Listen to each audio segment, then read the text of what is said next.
நீங்கள் பார்த்து கொண்டிருப்பது உங்கள் ஜாஷுவா டிவி. சகல ஜனங்களுக்கும் நற்செய்தி.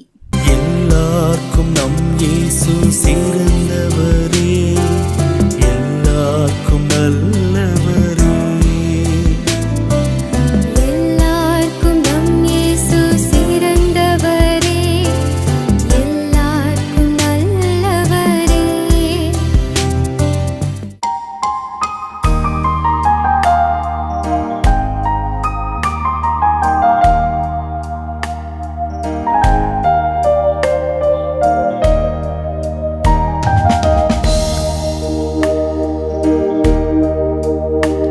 நான் பிரமித்து நின்று பேரன்பின் பிரவாகத்தை நோக்கி பார்த்தேன்.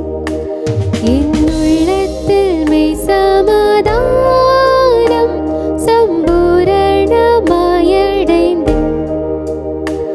மாதோய உதிரத்தால் என் பாவம் நீங்க கண்டேன். இயேசையரின் ரட்சிப்பினால் நான் ஆறுதல் கண்டடைந்தேன்.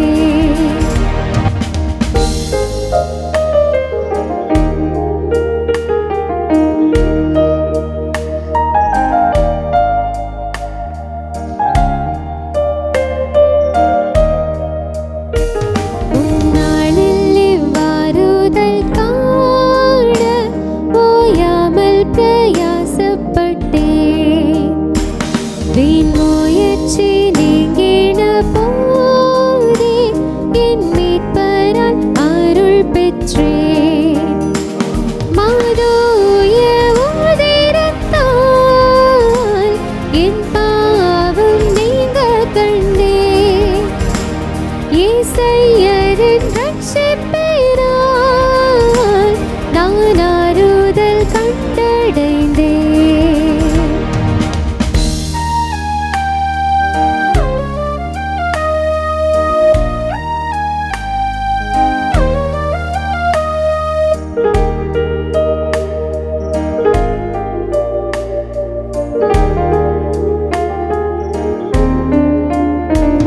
தம் கரத்தை என் மீதில் வைத்தே நீ சொஸ்தமாவாய் என்றனர்.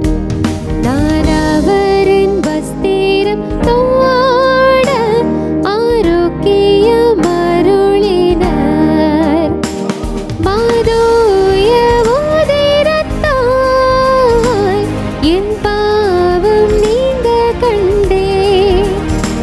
இயேசையரின் ரட்சிப்பினால் நான் ஆறுதல் கண்டடைந்தேன். ஆண்டவராகிய இயேசு கிறிஸ்துவின் நாமத்தினாலே உங்கள் அனைவருக்கும் என்னுடைய அன்பான வணக்கத்தையும் வாழ்த்துக்களையும் தெரிவித்துக் கொள்கிறேன். இன்றைய இரவு தியானத்திற்கு ஆதாரமாக கலாத்தியர் 6ஆம் அதிகாரம் 14ஆம் வசனம். கலாத்தியர் 6ஆம் அதிகாரம் 14ஆம் வசனம். நானோ நம்முடைய கர்த்தராகிய இயேசு கிறிஸ்துவின் சிலுவையை குறித்தே அல்லாமல் வேறொன்றையும் குறித்து மேன்மை பாராட்டாதிருப்பேனாக. சிலுவையை குறித்தே மேன்மை பாராட்டுவேன், வேறு எதையும் குறித்து நான் மேன்மை பாராட்டேன் என்று பரிசுத்த பவுல் சொல்லுகிறார். சிலுவையின் சிறப்பு என்ன? பல நூற்றாண்டுகளுக்கு முன்பதாக கான்ஸ்டன்டைன் பேரரசன் யுத்தத்திற்கான ஆயத்தங்களை செய்து கொண்டிருந்தான். அந்த யுத்தத்தை குறித்து அவனுள் பலவிதமான கேள்விகள், அச்சங்கள் எழுந்தன. இந்த யுத்தத்தில் நான் வெற்றி பெறுவேனா? இந்த யுத்தத்தில் நான் ஜெயம் எடுப்பேனா? இந்த யுத்தம் எனக்கு வெற்றியாக அமையுமா என்று பல்வேறு ஐயங்களோடு குழப்பங்களோடு அவன் தன்னுடைய கூடாரத்தின் வெளியே ஒரு இரவிலே உலாவிக் கொண்டிருந்தான். திடீரென்று வானத்திலிருந்து ஒரு சிறுவை அடையாளம் தோன்றியது. அது மாத்திரமல்ல, இதனால் நீ வெற்றியடைவாய், by this you shall conquer, இதனால் நீ வெற்றியடைவாய் என்ற ஒரு ஒலியும் அந்த நட்சத்திரத்து அந்த சிலுவை அடையாளத்திற்கு பின்புலமாக கேட்டது. அவனுக்கு சிலுவை பற்றி ஒன்றும் தெரியாது. ஆனால் அந்த சிலுவை தரிசனமும் அதனோடு கூட by this you shall conquer, இதனால் நீ வெற்றியடைவாய் என்ற வார்த்தையும் கேட்டு அவன் தன்னுடைய போர் தளவாடங்கள், கருவிகள் எல்லாவற்றிலும் சிலுவை அடையாளத்தை பொறித்தான். தன்னுடைய சின்னமாக சிலுவையை பொறித்தான். அந்த போரிலே மகத்தான வெற்றியை பெற்றான். ரோமாபுரி அரசாங்கத்தின் அதிகாரப்பூர்வ மதமாக கிறிஸ்தவ மதத்தை அவன் ஆக்கினான் மற்றும் கிறிஸ்தவ மதத்திற்கு பல்வேறு சேவைகளை புரிந்தார். சிலுவை ஒரு வெற்றியின் சின்னம். சிலுவையிலே ஆண்டவராகிய இயேசு கிறிஸ்து நமக்கு பல ஆசீர்வாதங்களை சம்பாதித்து கொடுத்திருக்கிறார்.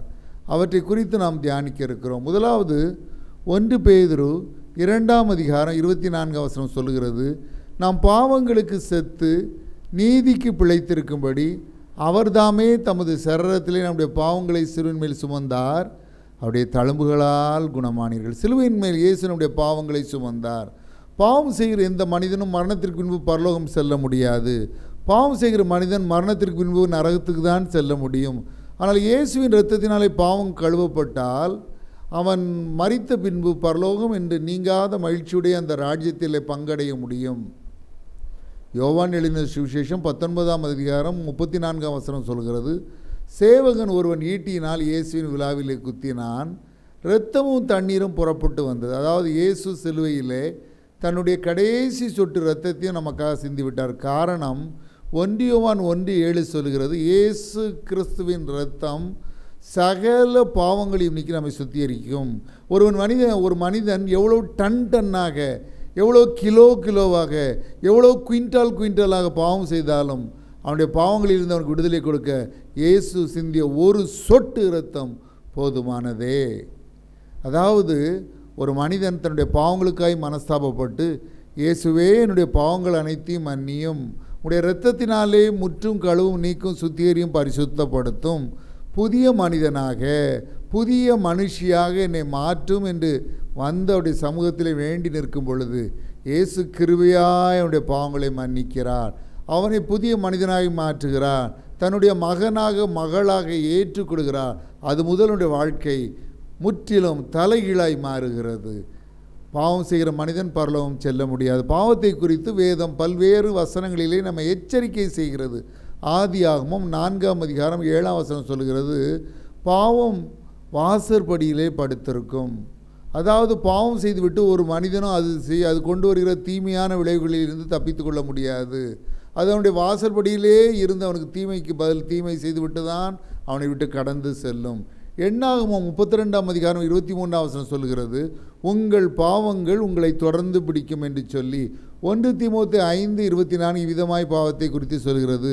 சிலருடைய பாவங்கள் வெளியரங்கமாயிருந்து நியாய தீர்ப்புக்கு முந்திக்கொள்ளும், சிலருடைய பாவங்கள் அவர்களை பின்தொடரும். சிலருடைய பாவங்கள் வெளியரங்கமாயிருந்து நியாய தீர்ப்புக்கு முந்திக்கொள்ளும். இதனுடைய அர்த்தம் என்ன? நியாய தீர்ப்பு நாளில் தான் பாவத்திற்கு தண்டனை கிடைக்கும். அதுவரை நாம் மனம் போல வாழலாம், கடைசி நேரத்தில் இயேசுவிடம் பாவ மன்னிப்பு பெற்றுக்கொள்ளலாம் என்று நினைத்து கொண்டு ஒரு மனிதன் பாவத்தின் மேல் பாவம் துணிகரமாய் செய்து கொண்டிருந்தான் என்றால் அவனுக்கு நியாய தீர்ப்பு காலம் வரை அவன் பாவத்திற்கான தண்டனை கொடுக்க ஆண்டவர் காத்திருக்க மாட்டார். இந்த உலகத்திலேயே அவனுடைய பாவத்திற்கான தண்டனையை ஆண்டவர் அவனுக்கு கொடுத்து விடுவார். அது மாத்திரமல்ல, சிலருடைய பாவங்கள் அவர்களை பின்தொடரும் என்று வேதம் எச்சரிக்கை செய்கிறது. நம்முடைய வேதாமத்திலே நாம் பார்க்குறோம், யாக்கோபு தன்னுடைய சகோதரனை ஏமாற்றினான். வயதான காலத்தில் கண் தெரியாத தன்னுடைய தகப்பனை ஏமாற்றினான். அதற்காக அவனுடைய மாவனால் 10 முறை அவனுடைய சம்பளம் மாற்றப்பட்டது. அவன் ராகேலை திருமணம் செய்து கொடுக்கிறேன் என்று சொல்லி லேயாளை வஞ்சகமாக திருமணம் செய்து கொடுத்த ஏமாற்றமான நிலையெல்லாம் அவனுடைய வாழ்க்கையை அனுபவிக்க நேர்ந்தது. பாவம் செய்து கொண்டு ஒரு மனிதனும் அந்த அது கொண்டு வர தீமையான விளைவுகளிலிருந்து தப்பித்து கொள்ளவே முடியாது. அதனால தான் ஆண்டவர் சொல்கிறாரு, மனம் திரும்புங்கள், பரலோக ராஜ்யம் சமீபித்திருக்கிறது. ஆண்டவர் செஞ்ச முதல் பிரசங்கம் தான். நம்ம பாவ வழிகளை விட்டு மனம் திரும்பணும். லெந்து காலம் வருது. ஒவ்வொரு 2 காலத்துலையும் சிலுவை குறித்து தியானிக்கிறோம். இயேசுவின் பாடுகளை குறித்து தியானிக்கிறோம். இயேசு பாடுபட்டது நமக்காக தான். நம்முடைய கரங்கள் செய்த பாவத்தின் நிமித்தமாக தான் அவருடைய கரங்களில் ஆணிகள் கடவப்பட்டது. நம்முடைய கால்கள் செய்த பாவத்தின் நிமித்தமாக தான் அவருடைய கால்களில் ஆணிகள் கடவப்பட்டது. நம்முடைய சிந்தனையில் வந்த பாவத்தின் நிமித்தமாக தான் அவருடைய தலையில் முட்கிரீடம் சூட்டப்பட்டு கோலால் அடிக்கப்பட்டது. எல்லாம் நம்ம செஞ்ச பாவத்துக்கு தான் இயேசு இந்த உலகத்தில் தண்டனை அனுபவித்தார். அதை நாம் மறக்கவே கூடாது. யோவான் 5:6, யோவான் 13:8 இயேசு கிறிஸ்துவை பற்றி சொல்கிறது, அவர் அடிக்கப்பட்ட வண்ணமாக இருக்கிற ஆட்டுக்குட்டி. உலக தோற்றத்தின் முன்பே அடிக்கப்பட்ட வண்ணமாக இருக்கிற ஆட்டுக்குட்டி. யாருக்காக இந்த ஆட்டுக்குட்டி அடிக்கப்பட்டது? நமக்காக, நாம் செய்த பாவங்களுக்காக. அதை ஒரு நாளும் மறக்கக்கூடாது. அதனால் இந்த லெந்து காலத்திலேயாவது நம்முடைய பாவங்களுக்காக மனஸ்தாபப்பட்டு இயேசுவினிடம் வருவதற்கு இயேசு நம்மை அழைக்கிறார். இல்லைன்னா ஆண்டவர் நம்மளை பற்றி என்ன சொல்லுவாராம்? எரேமியா தீர்க்கதரிசியின் புத்தகம் 8ஆம் அதிகாரம் 20ஆம் வசனத்தை நான் வாசிக்கிறேன். எரேமியா 8:20. அதில் ஒரு காரியம் சொல்லப்பட்டிருக்கு. அதை மாதிரி நம்மளை பார்த்து ஆண்டவர் சொல்லிடக்கூடாது. அதில் சொல்லப்பட்ட வண்ணமாக ஆண்டவர் நம்மை பார்த்து சொல்லிவிடக்கூடாது. அதில் என்ன சொல்லியிருக்கிறார்? எரேமியா 8:20. நான் அந்த வசனத்தை வாசிக்கிறேன், கேளுங்கள். அறுப்பு காலம் சென்றது, கோடை காலமும் முடிந்தது, நாமோ ரட்சிக்கப்படவில்லை. லெந்து காலம் சென்றது, கோடை காலம் முடிந்தது, நாமோ நீங்களோ ரட்சிக்கப்படவில்லைன்னு ஆண்டவர் சொல்லிடக்கூடாது. லெந்து காலம் வந்துக்கிட்டே இருக்குது. நம்முடைய வாழ்க்கையில் கடுகளவு கூட மாற்றம் இல்லை என்றால் இந்த லெந்து காலத்தினால ஒரு பயனும் இல்லாத மறந்துடாதீங்க. ஆண்டவருடைய பாடுகள், மரணம், அவருடைய உயிர் தெழுதல் இவையெல்லாம் தியானிப்பது நம்முடைய ஆவிக்குரிய வாழ்க்கைக்கு பயனுள்ளதாக இருக்கணும். ஜெபம் பண்ணுற நேரத்தை கூட்டுங்க, வேதம் வாசிக்கிற நேரத்தை கூட்டுங்க, தேவனை தேடுற நேரத்தை கூட்டுங்க, அதிக ஆலய வாஞ்சி உள்ளவர்களை விடுங்க. சபை கூடி வருதலை சிலர் விட்டு விடுவது போல் நாமும் விட்டு விடாமல் ஒருவருக்கு ஒருவர் புத்தி சொல்ல கடவுன் வேதம் சொல்லுது. அதனால் சபை கூடி வருதலை விட்டு விடாதீர்கள். அதிகமாய் தேவனை தேடுங்கள், தேவனுக்கு கீழ்ப்படியுங்கள். எந்தெந்த காரியத்திலெல்லாம் தேவனுக்கு கீழ்ப்படியாமல் இருக்கீங்களோ அந்த காரியங்களெல்லாம் இந்த லெந்து காலத்தில் தேவனுக்கு கீழ்ப்படியுங்கள். தேவன் உங்களை ஆசீர்வதிப்பார். நம்முடைய பாவங்களை அவர் சிலுவின் மேல் சுமந்தார். இனிமேல் நான் பாவம் செய்யக்கூடாது. இயேசுவே, நான் செய்த பாவங்களுக்காக மனஸ்தாபப்படுகிறேன், என் பாவங்களை மன்னின்னு சொன்ன அவர் என்ன செய்வாரா? நீதிமொழிகள் 28ஆம் அதிகாரம் 13ஆம் வசனம் சொல்கிறது, தன் பாவங்களை மறைக்கிறவன் வாழ்வடைய மாட்டான், அவளை அறிக்கை செய்து விட்டு விடுகிறவனோ இரக்கம் பெறுவான். 1 யோவான் 1ஆம் அதிகாரம் 9ஆம் வசனம் சொல்கிறது, நம்முடைய பாவங்களை நாம் அறிக்கையிட்டால் பாவங்களை நமக்கு மன்னித்து எல்லா அநியாயத்தின் நீக்கி நம்மை சுத்திகரிப்பதற்கு அவர் உண்மையும் நீதியும் உள்ளவராய் இருக்கிறார் என்று சொல்லி அவர் இயேசுவிடம் வந்து பாவங்களை அறிக்கை செய்ததை விட்டு விடுங்கள். ஆண்டவர் சொல்கிறாராம் ஏசாயா 1ஆம் அதிகாரம் 18ஆம் வசனத்தில், உங்கள் பாவங்கள் சிவேர் என்று இருந்தாலும் உறைந்த மழை போல் வெண்மையாகும், அவள் இரத்தாம்பர சிவப்பாக இருந்தாலும் பஞ்சை போலாகும் என்று. பாவங்களை மன்னிப்பது மாத்திரமல்ல, அதை மறந்து விடுகிற நல்ல ஆண்டவர். நானே உன் மீறுதல்களை என் நிமித்தமாகவே குலைத்து போடுகிறேன், உன் பாவங்களை நினையாமலும் இருப்பேன் என்று சொல்லுகிறார். சங்கீதம் 103:12 சொல்கிறது, மேற்குக்கும் கிழக்குக்கும் எவ்வளவு தூரமோ அவ்வளவு தூரமாக நம்முடைய பாவங்களை நம்மை விட்டு விலக்கினார் என்று வேதம் சொல்லுகிறது. நம்முடைய மீறுதல்களை மேகத்தை போல, என்னுடைய பாவங்களை கார்மேகத்தை போல நீக்கிற நல்ல ஆண்டவர் நமக்கு உண்டு. நம்முடைய பாவங்களை மன்னிப்பார், மறப்பார், புதிய மனிதனாய் புதிய மனுஷியாக நம்மை மாற்றுவார்.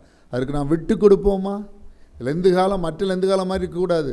உங்கள் வாழ்க்கையில் ஒரு பெரிய திருப்பத்தை கொண்டு வருகிற ஒரு லெந்து காலமாக அமையணும். உங்களை குறித்த ஆண்டவருக்கு பெரிய நோக்கம் உண்டு. இன்னும் நீங்கள் அந்த பாவத்திலே அமிழ்ந்து கிடப்பது தேவனுடைய நோக்கம் அல்ல. பாவங்கள் மன்னிக்கப்பட்டுள்ள தேவனுடைய பிள்ளையாய் மாறுவது மாத்திரமல்ல, தேவனுடைய புது சிருஷ்டியாய் மாறுவது மாத்திரமல்ல, தேவனுடைய பிள்ளையினும் அதிகாரத்தை பெறுவது மாத்திரமல்ல, அநேகரை தேவனுக்கு என்று ஆயத்தம் செய்யும் ஒரு கருவிகளாய் உங்களை பயன்படுத்த ஆண்டவர் விரும்புகிறார். அநேகரை நீங்கள் தேவனுக்கு என்று ஆயத்தம் செய்ய போகிறீர்கள். அநேகரை ஆத்தும ஆதாயம் செய்ய போகிறீர்கள். அநேகரை தேவனுடைய மந்தைகளை சேர்க்கிற கருவிகளாய் தேவன் உங்களை மாற்றப் போகிறார். தேவனுக்காய் அரிய பெரிய காரியங்களை செய்ய போகிறீர்கள். தேவனுக்காய் அரிய பெரிய காரியங்களை செய்ய போகிறீர்கள். எலியா ஜெபித்தான், வானத்தில் இருந்து அக்கினி இறங்கி வந்தது, முழு தேசமும் கர்த்தரே தெய்வம் கர்த்தரே தெய்வம் என்று சொல்லி கர்த்தரை ஏற்றுக்கொண்டது. அத்தகைய வரங்கள் வல்லமை கொடுத்து இயேசுவின் பணியிலே, தேவனுடைய பணியிலே ஆண்டவர் உங்களை வல்லமையை எடுத்து பயன்படுத்த ஆயத்தமுள்ளவராக இருக்கிறார். புதிய மனிதனாய் புதிய மனுஷனை மாற நீங்கள் ஆண்டவருக்கு உங்களை விட்டு கொடுங்கள். ஆண்டவர் உங்களை மாற்றுவார். அவர் மாற்றுவார், புதிய மனிதனாய் மாற்றுவார், புதிய மனுஷியை மாற்றுவார். நாம் ஜெபிக்க இருக்கிறோம். இப்பொழுது வியாதி உள்ளவர்கள் வியாதி உள்ள இடத்திலே உங்கள் கரங்களை வைத்து என்னோடு சேர்ந்து விசுவாசத்தோடு ஜெபியுங்கள். நீ விசுவாசித்தால் தேவனுடைய மகிமையை காண்பாய். நாம் ஜெபிக்கலாமா? வியாதி உள்ளவர்கள் வியாதி உள்ள இடத்திலே உங்கள் கரங்களை வைத்து என்னோடு சேர்ந்து ஜெபியுங்கள். அன்பின் பரம தகப்பனே, நிகழ்ச்சியை பார்ப்பவர்களுக்காக நான் விசேஷமாய் ஜெபிக்கிறேன். இயேசு கிறிஸ்துவின் வல்லமுள்ள நாமத்தினாலே சகல வலிகளும் வியாதிகளும் பலவீனங்களும் நோய்களும் நீங்கும்படி கட்டளை கொடுக்கிறேன். இயேசு கிறிஸ்துவின் வல்லமுள்ள நாமத்தினாலே சகல வலிகளும் வியாதிகளும் பலவீனங்களும் நோய்களும் நீங்கும்படி கட்டளை கொடுக்கிறேன். இயேசு கிறிஸ்துவின் வல்லமுள்ள நாமத்தினாலே இந்த நிகழ்ச்சியை பார்ப்பவருடைய சரங்களை விட்டு சகல வலிகளும் வியாதிகளும் பலவீனங்களும் நோய்களும் உடல் உபாதைகளும் நீங்கும்படி கட்டளை கொடுக்கிறேன். நிகழ்ச்சியை பார்ப்பவருடைய சரங்களை விட்டு எல்லா வியாதிகளும் இயேசு கிறிஸ்துவின் வல்லமுள்ள நாமத்தினாலே நீங்கட்டும். இயேசு கிறிஸ்துவின் வல்லமுள்ள நாமத்தினாலே இந்த நிகழ்ச்சியை பார்ப்பவருடைய சரங்களை விட்டு சகல வியாதிகள் குணமாகட்டும், சகல நோய்கள் நீங்கட்டும், சகல பலவீனங்கள் மாறட்டும். பிள்ளையுடைய சரத்தை பலப்படுத்தும் அப்பா. சகல தோல் நோய்களும் ஸ்கின் டிசீஸ் இயேசு கிறிஸ்துவின் வல்லமுள்ள நாமத்தினாலே நீங்கும்படி கட்டளை கொடுக்கிறேன். கண்களில் உள்ள பிரச்சனைகள் இயேசு கிறிஸ்துவின் வல்லமுள்ள நாமத்தினாலே குணமாகும்படி கட்டளை கொடுக்கிறேன். தீராத தலைவலி, மைக்ரேன் என்னும் ஒற்றை தலைவலி இயேசு கிறிஸ்துவின் வல்லமுள்ள நாமத்தினாலே குணமாகும்படி கட்டளை கொடுக்கிறேன். வயிற்று வலி இயேசு கிறிஸ்துவின் வல்லமுள்ள நாமத்தினாலே குணமாகும்படி கட்டளை கொடுக்கிறேன். ஹல்லேலூயா. நரம்பு தளர்ச்சிகள் இயேசு கிறிஸ்துவின் வல்லமுள்ள நாமத்தினாலே குணமாகும்படி கட்டளை கொடுக்கிறேன். அல்சர் நோய்கள் இயேசு கிறிஸ்துவின் வல்லமுள்ள நாமத்தினாலே குணமாகும்படி கட்டளை கொடுக்கிறேன். வயிற்று புண்கள் இயேசு கிறிஸ்துவின் வல்லமுள்ள நாமத்தினாலே குணமாகும்படி கட்டளை கொடுக்கிறேன். ஹல்லேலூயா. சகல அலர்ஜிகள் இயேசு கிறிஸ்துவின் வல்லமுள்ள நாமத்தினாலே குணமாகும்படி கட்டளை கொடுக்கிறேன். நன்றி இயேசு சுவாமி. சகல துதியையும் கனத்தையும் மகிமையும் வல்லமையும் ஒருவருக்கே செலுத்துகிறோம். இயேசு கிறிஸ்துவின் நாமத்தினாலே வேண்டிக் கொள்கிறோம் பிதாவே, ஆமேன். இதை பார்த்து கொண்டிருக்கிற, இதை கேட்டுக்கொண்டிருக்கிற என் அன்பு சகோதர சகோதரிகளே, நான் உங்களுக்காக ஜெபிக்க வேண்டுமானால் உங்கள் ஜெப குறிப்புகளை எனக்கு அனுப்பி வைங்கள். நான் உங்களுக்காக ஆண்டவரிடம் ஊக்கமாக ஜெபிப்பேன். என்னுடைய முந்தைய கடந்த நிகழ்ச்சி மூலமாக அற்புதங்களையோ ஆசீர்வாதங்களையோ நன்மைகளையோ பயன்களையோ பெற்றிருப்பீர்களானால் தயங்காமல் எனக்கு தெரியப்படுத்துங்களேன். ஒன்று சேர்ந்து ஆண்டவரை துதிக்க, அவரை ஸ்தோத்திரிக்க, அவருக்கு நன்றி செலுத்த, என்றென்று அவருக்கு நன்றியுள்ளவர்களை வாழ ஏதுவாக அமையும். ஆண்டவராகிய இயேசு கிறிஸ்து தாமே உங்களை ஆசீர்வதிப்பாராக. May God bless you.